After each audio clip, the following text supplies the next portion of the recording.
Unfortunately, I'm f***ed up with my brain. Oh gosh, that's quite the admission by Natalie right there. This episode, she's revealed that she has a lot of deep-rooted issues that stem from her childhood, and they may be the reason why she acts the way she does. I'm a very complicated, broken person. There are so much pain inside of me and I just can't. Now, if you missed the last episode with Natalie, quick recap, whilst on a date with Johnny, who she felt was a little bit too touchy-feely, she ended up slapping him. Come here. Come here. Come here. Stop, it's not f***ing funny. It is funny. Ow, that kind of hurt. Now, in all fairness to Natalie, earlier on in the date, she had warned Johnny that he was coming on too strong and she'd like him just to slow down a little bit. And at the time, he seemed like he understood. Don't get it wrong. I like you as a person, but I'm not sure about touch and thing.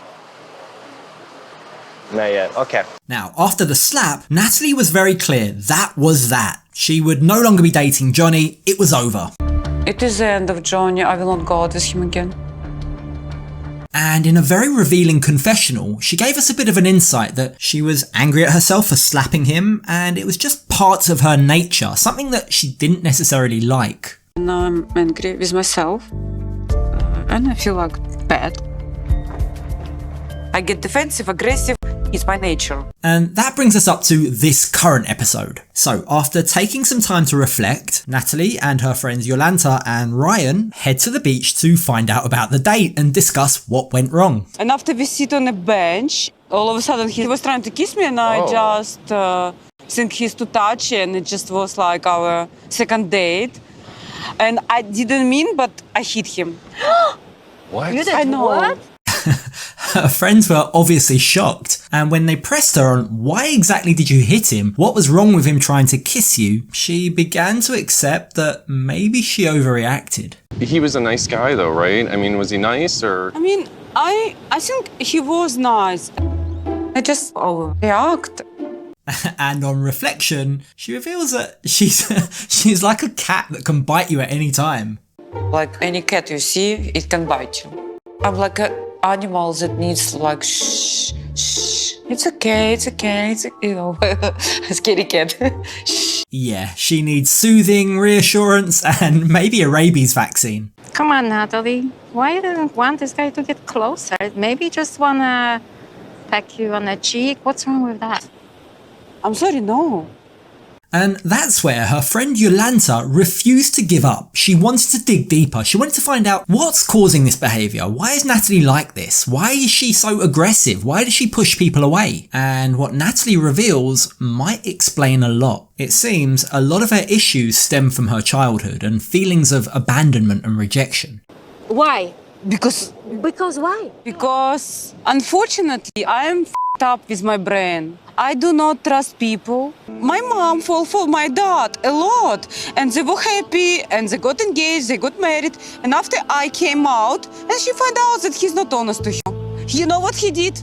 He divorced her, and he married another woman, he had a child, and he cut us off from her life. Now look, I'm definitely not a psychologist, but this sounds like quite a deep issue that she might need some help with. And when you add to this the fact that she is desperate, she is putting so much pressure on herself to have a baby, then it really does add up. I'm desperate for child. I want to have child. I'm 37 years old.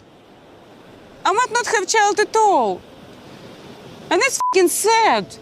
On the one hand, she wants a kid and it's time sensitive, but on the other hand, she's afraid to get close to someone. She's afraid to give them that chance because they might hurt her. So it's, yeah, it's a difficult situation to be in. And as she reveals herself, I don't know what to say. I'm a very complicated, broken person who just wants family and wants to have secure and safe. But I'm gonna end up alone because there are so much pain inside of me and I just can't. And her friend, well, she sums it up perfectly. She says what we're all thinking.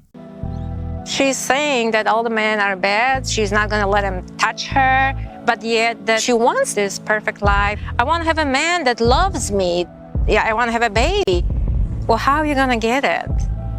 So yeah, hopefully this chat with her friends has helped her. Maybe, and I've got a hunch, maybe she's gonna give Johnny another chance. If you haven't seen my last video about Natalie, where I dive into some of the comments he actually left on a video of mine, which make me feel like he's gonna be on our screens again shortly. I think they're still together. But yeah, I'll include a link to that video if you haven't checked it in my description below. So yeah, let me know your thoughts on this down below. I'd be very, very eager to get your take on it. And before I go, one last thing. In my last video, I asked for some help to get to 100,000 subscribers before the end of the year. And I was absolutely blown away by the support. In just one day, we gained nearly 1,000 subscribers. So thank you, thank you, thank you. Thank you, I love you guys, hug. That means we're now on the home straight. We've only got hundreds of subscribers left before we hit that 100,000 mark. So if you're not yet subscribed and you've made it this far to the end of the video, do me a favor. Show me your support, hit that subscribe button and help me to reach my goal of 100,000 subscribers before the end of the year. It would mean the world to me. Thank you very much for watching. I'll catch you on the next video.